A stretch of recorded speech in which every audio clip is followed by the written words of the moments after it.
Assalamualaikum warahmatullahi wabarakatuh. Welcome back to my channel. Kembali lagi dengan channel Viva Historia. Belajar sejarah jadi mudah dan menyenangkan. Oke Sobat Smart, kali ini aku mau membahas tentang kerajaan di Indonesia yang bercorak Hindu dan Buddha. Bagaimana perkembangannya dan bagaimana akhir dari kerajaan-kerajaan tersebut? Kita simak penjelasannya. Check it out. Yang pertama adalah Kerajaan Kutai. Kerajaan Kutai ini bercorak Hindu, terletak di daerah tepi Sungai Mahakam, Kalimantan Timur. Sumber kerajaan Kutai ini ada 7 buah prasasti Yupa yang berhuruf Pallava dan berbahasa Sanskerta. Pendirinya adalah Kudungga. Setelah Kudungga wafat, kemudian digantikan oleh putranya yaitu Aswawarman. Kemudian digantikan oleh Mulawarman. Pada sebuah prasasti Yupa pada abad keempat mengisahkan bahwa Raja Mulawarman telah menyumbangkan 20.000 ekor sapi kepada Brahmana. Akhir dari kerajaan Kutai ini disebabkan oleh tewasnya raja terakhir yang kalah memperebutkan kekuasaan dari Kutai Kertanegara, yaitu Aji Pangeran Anomandapa. Yang kedua adalah Kerajaan Tarumanegara. Berkembang bersamaan dengan kerajaan Kutai yaitu sekitar abad 5 Masehi, terletak di daerah Bekasi, Jawa Barat. Raja yang paling terkenal adalah Purnawarman. Keberadaan kerajaan ini diketahui melalui 7 buah prasasti. Yang pertama adalah kebun kopi yang ditemukan di Kampung Muara Desa Ciaruteun Hilir. Prasasti ini berisi sepasang telapak kaki Airawata gajah, penguasa Taruma yang agung. Yang kedua adalah prasasti Tugu, ditemukan di Kampung Tumbuh, Desa Tugu, dekat Tanjung Priuk, Jakarta, menceritakan tentang penggalian Sungai Gomati kurang lebih 11 km. Yang ketiga adalah prasasti Cidang Hyang, yang menceritakan Yang Mulia Purnawarman yang menjadi panji-panji raja. Yang keempat adalah prasasti Ciaruteun. Prasasti ini menggambarkan betapa perkasanya Raja Purnawarman dengan telapak kaki besarnya yang terukir di prasasti tersebut. Yang kelima adalah prasasti Muara Cianten. Yang keenam prasasti Jambu. Prasasti ini menggambarkan Raja Purnawarman yang jujur dan pemimpin manusia yang tiada tara. Dan yang ketujuh adalah prasasti Pasir Awi. Kerajaan Tarumanegara berkembang dengan memeluk agama Hindu dan sebagian ada yang memeluk agama Buddha. Mata pencaharian adalah pertanian. Yang ketiga adalah Kerajaan Sriwijaya. Kerajaan ini terletak di Sumatera yang berkembang pada abad ke-7 Masehi. Diperkirakan Kerajaan Sriwijaya ini berada di Palembang. Sumber kerajaan Sriwijaya terdapat 5 buah prasasti. Yang pertama adalah prasasti Kedukan Bukit, yaitu berisi tentang perjalanan suci Dapuntayang. Yang kedua adalah prasasti Talang Tuo, yang berisi tentang pembangunan Taman Sri Setra oleh Dapuntahyang Srijaya Naga. Yang ketiga adalah prasasti Telaga Batu, yang berisi kutukan yang membuat kejahatan. Yang keempat adalah prasasti Kota Kapur, yaitu permintaan kepada dewa untuk menjaga kedaulatan Sriwijaya. Yang kelima adalah prasasti Karangberahi, isinya sama dengan prasasti Kota Kapur. Kerajaan Sriwijaya adalah kerajaan maritim yang besar. Kemudian kerajaan ini juga terlibat dalam perdagangan internasional. Sriwijaya sebagai pusat kegiatan agama Buddha dibuktikan dengan pendirian bangunan biara di Nalanda oleh Balaputra Dewa. Sriwijaya pada awal perkembangannya, rajanya bernama Dapuntahyang yang banyak melakukan perluasan wilayah bahkan hingga ke luar negeri. Tidak heran bahwasanya Sriwijaya disebut sebagai NKRI 1. Yang kedua adalah Majapahit. Sriwijaya mencapai puncak kejayaannya pada masa Balaputra Dewa yang merupakan keturunan dari dinasti Sailendra, yakni putra dari Raja Samaratungga dan Dewi Tara. Sriwijaya menjadi pusat agama Buddha Mahayana di Asia Tenggara. Dibuktikan dengan berita Itsing yang mengatakan banyak pendeta dan pelajar agama Buddha yang belajar di Sriwijaya. Pendeta yang terkenal pada saat itu bernama Sakyakitri. Peninggalan kerajaan Sriwijaya ada Candi Muara Takus, Arca Buddha, Wihara, yaitu merupakan tempat suci agama Buddha. Penyebab kemunduran kerajaan Sriwijaya yang pertama adalah aliran sungai yang membawa lumpur tidak baik untuk perdagangan, yaitu Sungai Musi, Ogan, dan Sungai Komering. Yang kedua adalah banyak daerah yang melepaskan diri. Yang ketiga, karena mendapat serangan dari kerajaan lain, yaitu serangan dari Raja Colomandala, Medangkamulan, dan Kerajaan Majapahit. Yang keempat adalah Kerajaan Mataram Hindu. Berdiri sekitar abad ke-8, letaknya belum pasti, ada yang menyebutkan di Medang, di Poh Pitu, intinya ini dikelilingi oleh gunung-gunung. Jadi berdasarkan informasinya, kerajaan ini berada di Magelang. Sumbernya yaitu ada prasasti Canggal, Kalasan, Klura, Kedu, dan sumber dari Cina. Raja yang pertama berkuasa adalah Raja Sana, yaitu Raja Sana ini penguasa pertama ya sebelum digantikan oleh Sanjaya. Ini berdasarkan prasasti Canggal tahun 732. Setelah Raja Sanjaya wafat, kemudian digantikan oleh putranya yaitu Rakai Panangkaran yang mendukung adanya agama Buddha. Ia menghadiahkan tanah untuk membangun candi untuk Dewi Tara dan biara untuk pendeta Buddha yaitu Candi Kalasan dan Arca Manjusri. Setelah kekuasaan Panangkaran berakhir, timbul perpecahan yang memeluk agama Hindu yaitu Wangsa Sanjaya dan agama Buddha yaitu Wangsa Sailendra. Kemudian untuk menyelesaikan perpecahan antara dua keluarga, Kerajaan Mataram dibagi menjadi dua, yaitu bagian selatan dikuasai oleh Wangsa Sailendra yang beragama Buddha, sedangkan Hindu berkuasa di Jawa bagian utara yang berwangsa Sanjaya.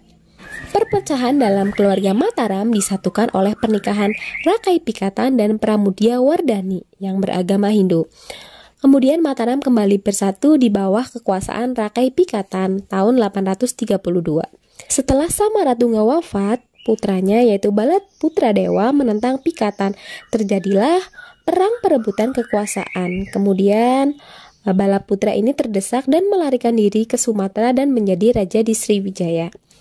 Rakai Pikatan turun tahta digantikan oleh Kayuwangi atau Dyah Lokapala atau sering dikenal dengan Dyah Balitung. Pada masa kekuasaan Dyah Balitung, Mataram mengalami kemajuan di berbagai bidang pembangunan seperti pembangunan Candi Prambanan. Setelah Dyah Balitung berakhir, Mataram mengalami kemunduran. Salah satunya adalah bencana alam dan serangan dari kerajaan Sriwijaya. Pertentangan di Mataram terjadi hingga Empu Sendok memindahkan ibu kota kerajaan ke Medang atau Kedaha, yaitu yang berada di Jawa Timur, dan mendirikan dinasti baru bernama dinasti Isyana Wangsa. Empu Sendok digantikan oleh Sri Isyana Tunggawijaya, kemudian digantikan oleh Makutha Wangsa Wardana, kemudian Dharma Wangsa Teguh, dan yang terakhir adalah Raja Airlangga. Airlangga memerintahkan kepada Empu Barada untuk membagi kekuasaan kerajaan menjadi dua, yaitu Kediri dan Jenggala. Yang kelima adalah Kerajaan Singosari. Kerajaan Singosari berpusat di Kota Malang, Jawa Timur yang didirikan oleh Ken Arok. Raja yang pernah memerintah Kerajaan Singosari yang pertama adalah Ken Arok dari tahun 1222 Masehi sampai dengan 1227 Masehi.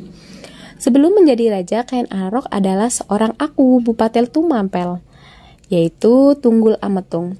Ken Arok ingin memperistri Ken Dedes yang merupakan istri dari Tunggul Ametung. Untuk memenuhi keinginannya, akhirnya Ken Arok membunuh Tunggul Ametung dengan keris yang dibuat oleh Empu Gandring.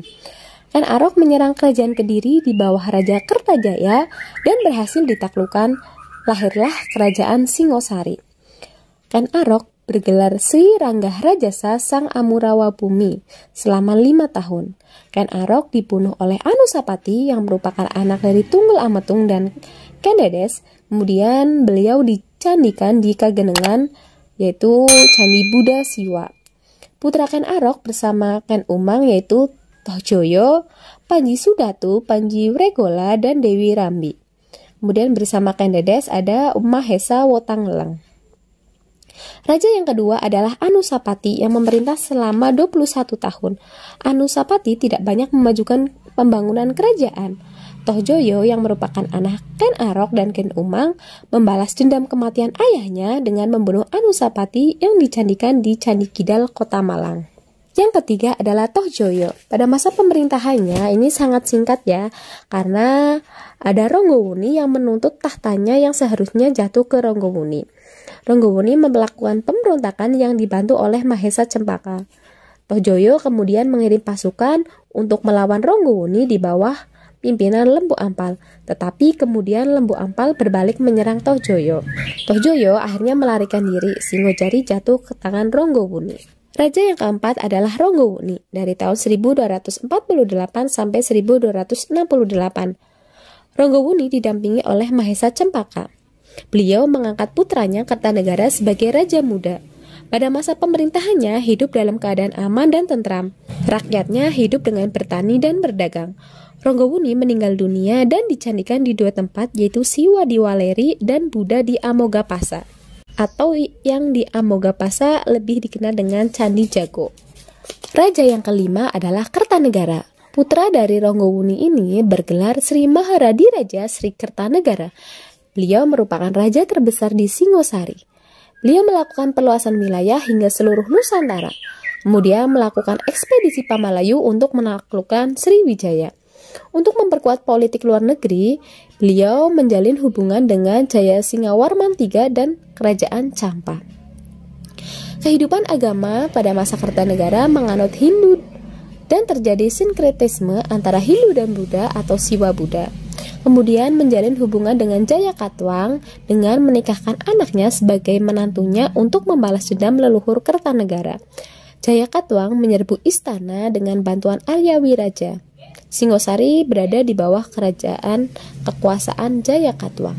Yang keenam adalah Kerajaan Majapahit, berdiri sekitar abad 14-15 Masehi di Jawa Timur, oleh Kertarajasa Jayawardana atau Raden Wijaya. Raden Wijaya ini mendirikan Kerajaan Majapahit untuk melanjutkan kejayaan Kerajaan Singosari.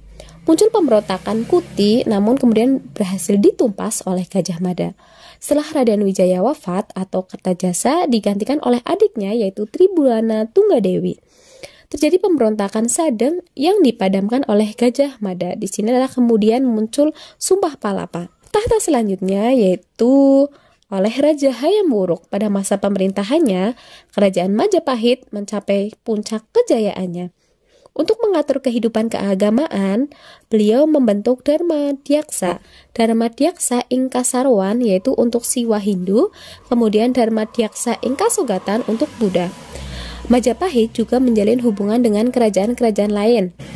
Peninggalan dari kerajaan Majapahit ini ada Candi Panataran, Candi Tikus, dan Candi Sawentar. Keruntuhannya karena ketidakpuasan keluarga dan perang Pargrad. Selain itu juga karena munculnya Islam di Indonesia. Selanjutnya adalah Kerajaan Kediri, yaitu pada tahun 1117 Pameswara sebagai Raja Kediri.